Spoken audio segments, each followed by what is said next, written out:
24-കാരന് ഗർഭപാത്രമുണ്ട് എന്ന സ്കാനിംഗ് റിപ്പോർട്ടാണ് അവിടെ നിന്ന് വന്നിരിക്കുന്നത്. കിഡ്നി സ്റ്റോണിന് ചികിത്സ തേടിയെത്തിയ തിരുവനന്തപുരം കടക്കുട്ട സ്വദേശിയായ യുവാവിനാണ് തെറ്റായ സ്കാനിംഗ് റിപ്പോർട്ട് നൽകിയത്.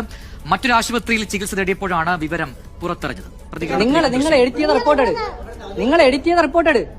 ചെയ്ത റിപ്പോർട്ട് തരാത്ത കാര്യം എന്ത്? നിങ്ങൾ പഴയ റിപ്പോർട്ട് ചോദിക്കും. നിങ്ങൾ എഡിറ്റ് ചെയ്ത് നിങ്ങൾ എന്തൊരു ഉദ്ദേശത്തെ എഡിറ്റ് ചെയ്തെന്നാണ് ഞാൻ ചോദിക്കുന്നത്. നിങ്ങളുടെ ശരീരപരമായിട്ടുള്ള റിസൾട്ടാണ് എനിക്ക് കിട്ടിയത്. പേരും കാര്യങ്ങളെല്ലാം എൻ്റെതാണ്. പക്ഷേ റിസൾട്ടിൽ വെച്ചേക്കുന്ന യൂട്രസ് പരമായിട്ടുള്ള പ്രശ്നമാണ് വെച്ചേക്കുന്നത്. ഞാൻ ചോദിക്കാനായിട്ട് നേരെ മെഡിക്കൽ കോളേജിലോട്ട് വന്നു. മെഡിക്കൽ കോളേജ് വന്നപ്പോഴത്തേക്കും അവിടെയുള്ള റിസപ്ഷനിൽ ഇരിക്കുന്ന ആൾ എൻ്റെ റിപ്പോർട്ട് മേടിച്ചുകൊണ്ട് പോയിട്ട് ഇപ്പോൾ ഒരു 10 മിനിറ്റ് എന്ന് പറഞ്ഞ് പോയിട്ട് ഒരു 10 മിനിറ്റ് കഴിഞ്ഞപ്പോൾ പുതിയൊരു റിപ്പോർട്ടായിട്ട് വന്നു. അപ്പോൾ ഞാൻ അങ്ങോട്ട് ചോദിച്ചു, ചേട്ടാ ഇത് എങ്ങനെ എനിക്ക് പുതിയ റിപ്പോർട്ട് തരാൻ കഴിയുമെന്ന് ചോദിച്ചു. അപ്പോൾ അവർ നിനക്ക് ഇത് തരാനേ പറ്റുള്ളൂ, നീ ഇത് വേണമെങ്കിൽ എടുത്തുകൊണ്ട് പോടാന്ന് പറഞ്ഞു. നമ്മുടെ ആരോഗ്യ മേഖല എന്തോ നല്ല ആരോഗ്യ മേഖലയാണെന്നറിയാമോ? എന്റെ ദൈവമേ, മാതൃകയാക്കണം.